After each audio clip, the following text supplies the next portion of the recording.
সালের ৭ই এপ্রিল ওয়াংখেড়ে স্টেডিয়ামে সেই দিনটা এখনও টাটকা। সেদিন রয়্যাল চ্যালেঞ্জার্স ব্যাঙ্গালোরের সামনে মাথা নত করেছিল মুম্বাই ইন্ডিয়ান্স, আর সেই ম্যাচেই গর্জে উঠেছিলেন বিরাট কোহলি। টিভির পর্দায় কোহলির সেই উচ্ছ্বাসের মুহূর্তের পাশাপাশি ভেসে উঠেছিল আরও দুটো মুখ, হার্দিক পান্ডিয়া এবং রোহিত শর্মা। হার্দিকের চোখে মুখে ছিল স্পষ্ট বিরক্তি আর চাপা রাগ। মাত্র দুটো ছক্কার ব্যবধানে ম্যাচ হাতছাড়া হওয়ার হতাশা ফুটে উঠেছিল রোহিতের মুখেও। কোহলির সেই সেলিব্রেশনের জ্বালা যে এখনও হার্দিকের মনে রয়ে গেছে তা বলাই বাহুল্য, কারণ মাঠে এই দুই দল একে অপরকে ১ ইঞ্চিও যায় না ছেড়ে দেয় না।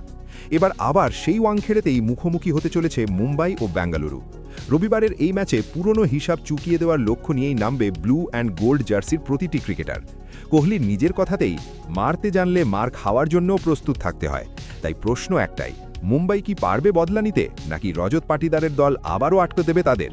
এই সিজনে দুই দলের ব্যাটিং লাইন আপই অত্যন্ত শক্তিশালী এবং গভীর। ৯ নম্বর পর্যন্ত ব্যাট করার ক্ষমতা রাখে দুই দলই।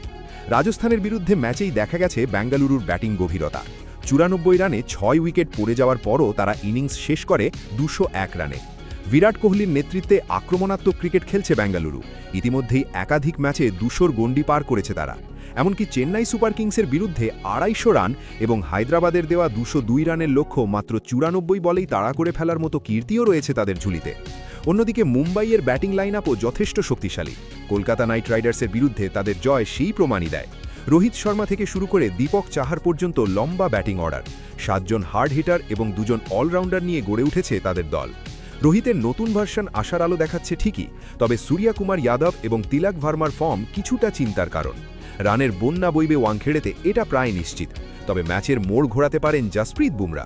বুমরার সঙ্গে ট্রেন্ট বোল্ট, দীপক চাহারের সুইং এবং মিচেল স্যান্টনারের উইকেট নেওয়ার ক্ষমতার উপরই ভরসা রাখবে মুম্বাই।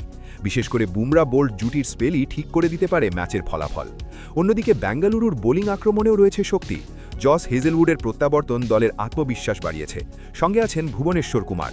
তবে এই দুজনের পর বিকল্প কিছুটা সীমিত। ক্রুনাল পান্ডিয়া ছাড়া তেমন ভরসাযোগ্য নাম নেই।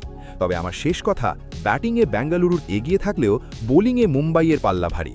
সব মিলিয়ে ওয়াংখেড়েতে এই ম্যাচ হতে চলেছে এই সিজনের অন্যতম হাই ভোল্টেজ লড়াই।